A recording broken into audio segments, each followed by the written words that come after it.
Bismillahirrahmanirrahim. Assalamualaikum warahmatullahi wabarakatuh. Salam guru penggerak, tergerak, bergerak, dan menggerakkan.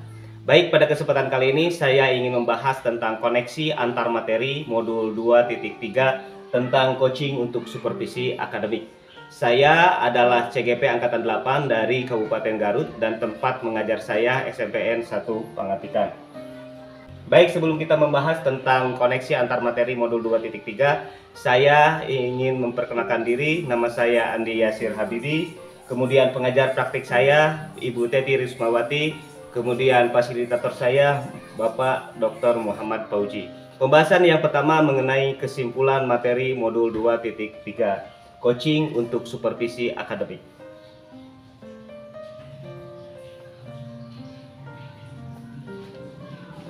Sebelum saya membuat kesimpulan, saya ingin membahas sedikit tentang materi yang ada pada modul 2.3. Yang pertama adalah konsep coaching secara umum dan konsep coaching dalam konteks pendidikan. Kemudian yang kedua tentang paradigma berpikir dan berprinsip coaching.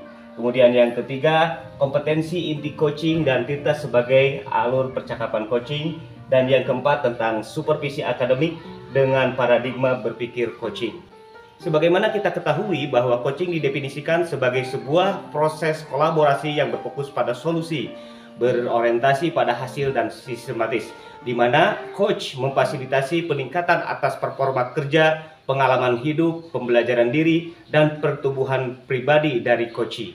Kemudian dari definisi yang lainnya, Whitmore mendefinisikan coaching sebagai kunci pembuka potensi seseorang untuk memaksimalkan kinerjanya. Coaching lebih kepada membantu seseorang untuk belajar daripada mengajarinya. Sejalan dengan definisi yang telah disampaikan tadi, International Coach Federation mendefinisikan coaching sebagai bentuk kemitraan bersama klien untuk memaksimalkan potensi pribadi dan profesional yang dimilikinya melalui proses menstimulasi dan eksplorasi pemikiran dan proses kreatif. Selain coaching, ada beberapa metode pengembangan diri yang lain dan bisa juga sudah kita praktikkan selama ini di sekolah ataupun di lingkungan yang lainnya. Di antaranya adalah mentoring, counseling, facilitating, training, dan juga consulting. Hal itu adalah bentuk-bentuk pengembangan diri selain daripada coaching.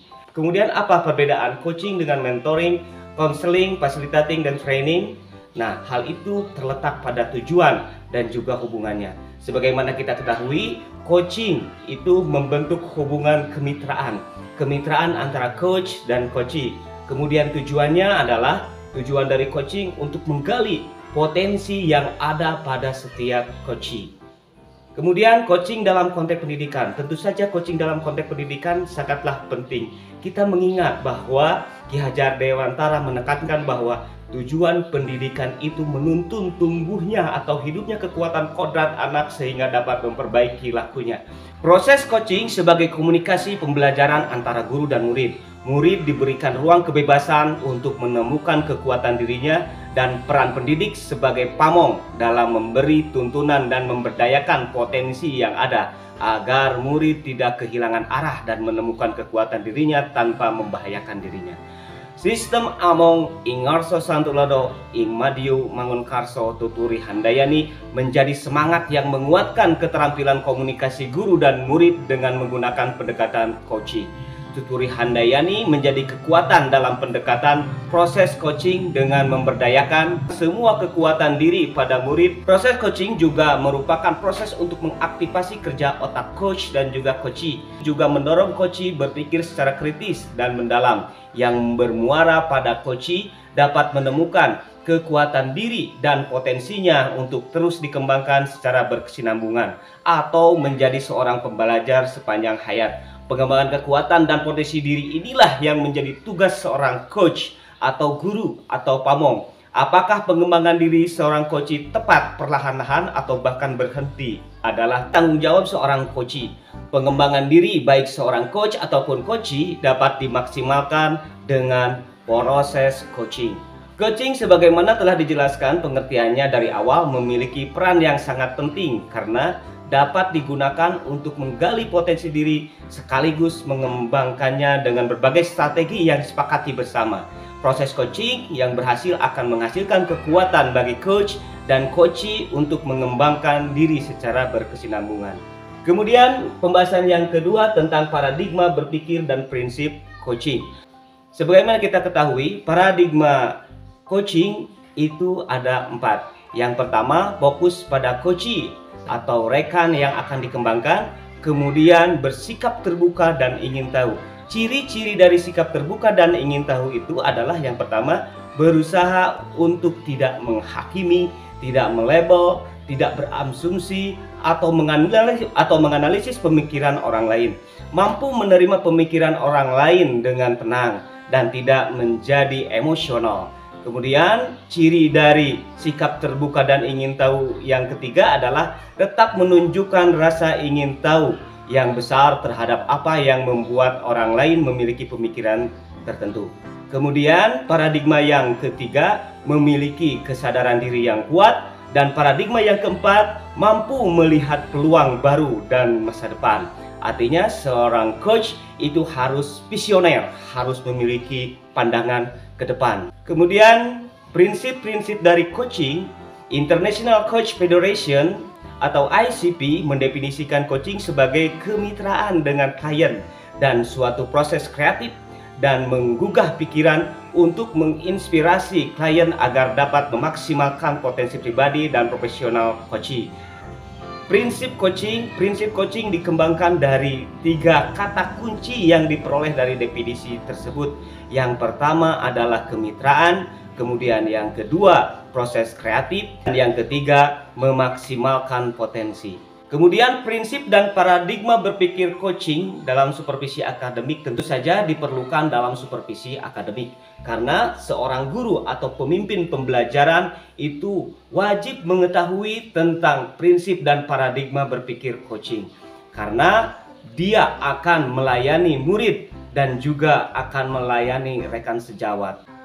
Pembahasan yang ketiga adalah kompetensi inti coaching dan kita sebagai alur percakapan coaching. Kompetensi inti coaching itu ada 8, namun di dalam kesempatan ini kita akan membahas 3 kompetensi inti coaching. Yang pertama, kehadiran penuh atau presence. Kemudian yang kedua, mendengarkan aktif. Dan yang ketiga, mengajukan pertanyaan yang berbobot. Percakapan berbasis coaching dengan alur Tirta. Tirta dikembangkan dari satu model umum coaching yang dikenal dengan luas dan telah banyak diaplikasikan, yaitu GROW. Model GROW adalah kepanjangan dari Goal, Reality, Option, dan juga Will. Pada tahapan Goal, perlu mengetahui apakah tujuan yang hendak dicapai oleh coachee dari sesi coaching ini. Kemudian Reality atau hal-hal yang nyata, proses menggali semua hal yang terjadi pada diri coachee. Kemudian yang ketiga, option atau pilihan. Coach membantu coachee dalam memilih dan memilah hasil pemikiran selama sesi yang nantinya akan dijadikan sebuah rancangan aksi. Kemudian will atau keinginan untuk maju. Komitmen coachee dalam membuat sebuah rencana aksi dan menjalankannya tentu saja. Kemudian Tirta itu sendiri adalah kepanjangan dari tujuan, kemudian identifikasi, kemudian rencana, dan juga tanggung jawab. Kemudian pembahasan yang selanjutnya mengenai supervisi akademik dengan paradigma berpikir coaching. Di dalam supervisi akademik dengan paradigma berpikir coaching setidaknya ada 3 langkah yang harus dilakukan, yaitu percakapan praobservasi, kemudian observasi, dan yang terakhir percakapan pasca observasi. Percakapan praobservasi ini biasanya berlangsung singkat sekitar 15 sampai 20 menit. Dengan menggunakan percakapan coaching untuk merencanakan, supervisor dapat mencatat apa yang menjadi sasaran pengembangan guru dan menginformasikan kepada guru prosedur supervisi klinis ini. Ada 4 yang harus kita ketahui.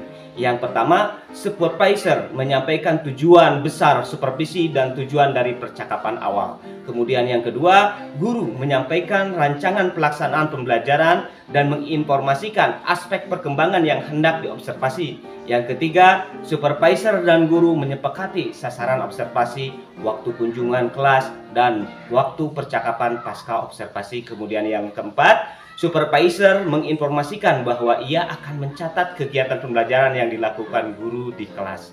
Kemudian yang selanjutnya, langkah yang kedua adalah observasi.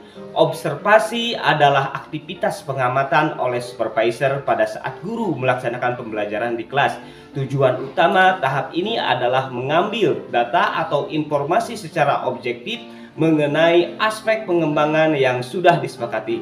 Motif pelaksanaan observasi kelas ini harus berawal dari kebutuhan pembelajaran murid dan kebutuhan pengembangan potensi guru serta pemahaman bahwa observasi ini dilakukan supervisor bersama-sama dengan guru. Kemudian langkah yang terakhir adalah percakapan pasca observasi. Dalam proses percakapan pasca observasi ini, supervisor dan guru secara bersama memahami tujuan percakapan dan saling percaya akan tahapan kegiatan yang berlangsung. Percakapan pasca observasi idealnya berisikan tentang aktivitas berikut ini. Yang pertama, tujuan percakapan yang berisi tentang analisis hasil dan observasi. Yang kedua, percakapan umpan balik. Kemudian yang ketiga, percakapan perencanaan area pengembangan. Dan yang keempat, rencana aksi pengembangan diri. Dari uraian materi dalam modul 2.3 ini, maka saya bisa menyimpulkan bahwa coaching adalah metode yang tepat dalam pengembangan individu di dunia pendidikan, baik itu untuk mitra atau guru atau rekan sejawat ataupun untuk murid, tanpa menafikan metode yang lainnya. Dalam refleksi modul 2.3, yang pertama mengenai fact atau peristiwa yang terjadi ketika pembelajaran coaching dalam supervisi akademik, ada hal-hal yang menyulitkan saya. Di antaranya bagaimana membedakan antara coaching, mentoring, facilitating, consulting, dan juga yang lainnya. Tentu saja hal ini menjadi kendala bagi saya. Namun karena ada kegiatan kolaborasi yang dibimbing oleh fasilitator, sehingga kami bisa bertukar pikiran dan akhirnya mampu mengatasi permasalahan tersebut. Kemudian saya mengucapkan banyak terima kasih kepada instruktur dalam kegiatan elaborasi, sehingga kami lebih mantap dan lebih yakin tentang perbedaan antara kegiatan-kegiatan pengembangan diri tersebut. Yang selanjutnya adalah perasaan atau feeling. Tentu saja perasaan saya sangat senang ketika mempelajari tentang coaching, karena saya yakin hal tersebut bisa bermanfaat bagi saya untuk menunjang kerja profesionalisme saya sebagai guru. Kemudian pembelajaran atau finding, saya menemukan hal-hal yang baru yang bermanfaat bagi saya dalam menjalankan tugas saya sebagai guru, karena coaching adalah hal yang tepat untuk digunakan di sekolah.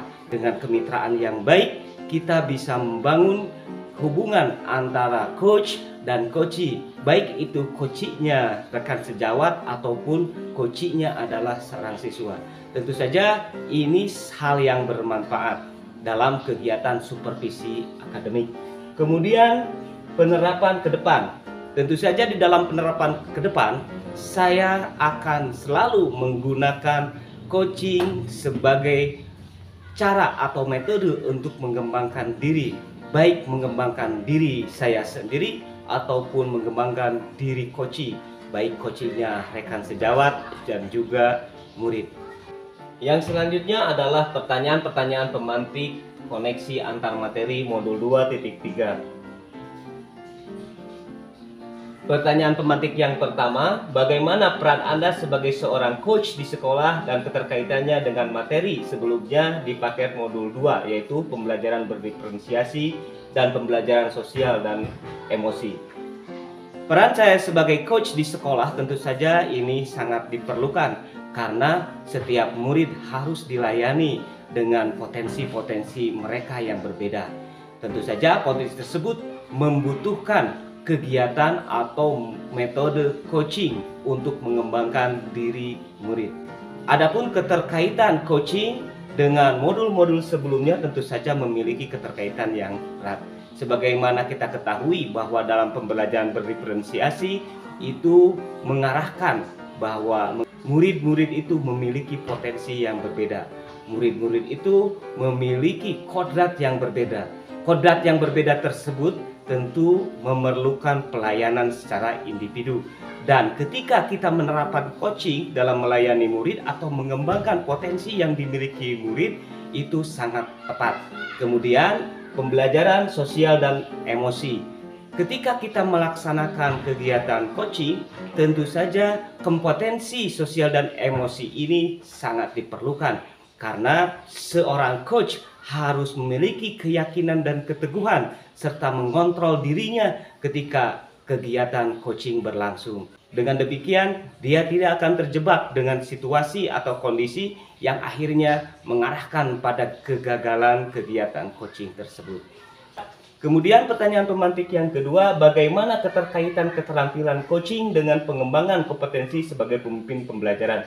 Keterkaitan keterampilan coaching dengan pengembangan kompetensi sebagai pemimpin pembelajaran tentu saja ini sangat relevan. Seorang pemimpin pembelajaran harus menguasai teknik atau metode coaching ini. Dengan demikian, seorang pemimpin pembelajaran akan mampu memimpin sekolah atau memimpin pembelajaran. Karena dengan kemampuan coaching, dia akan lebih bijaksana. Dia akan membangun kemitraan dalam lingkungan sekolah, bukan membangun sebuah otoritas. Kemudian dia akan menggali segala potensi yang dimiliki oleh rekan atau mitranya tersebut. Dan yang terakhir tentu saja dia akan bisa mencapai tujuan pembelajaran atau tujuan sekolah yang telah ditetapkan sebelumnya. Demikian yang bisa saya sampaikan, semoga bermanfaat khususnya bagi diri saya dan umumnya bagi kita semua. Salam guru penggerak, tergerak, bergerak, dan menggerakkan.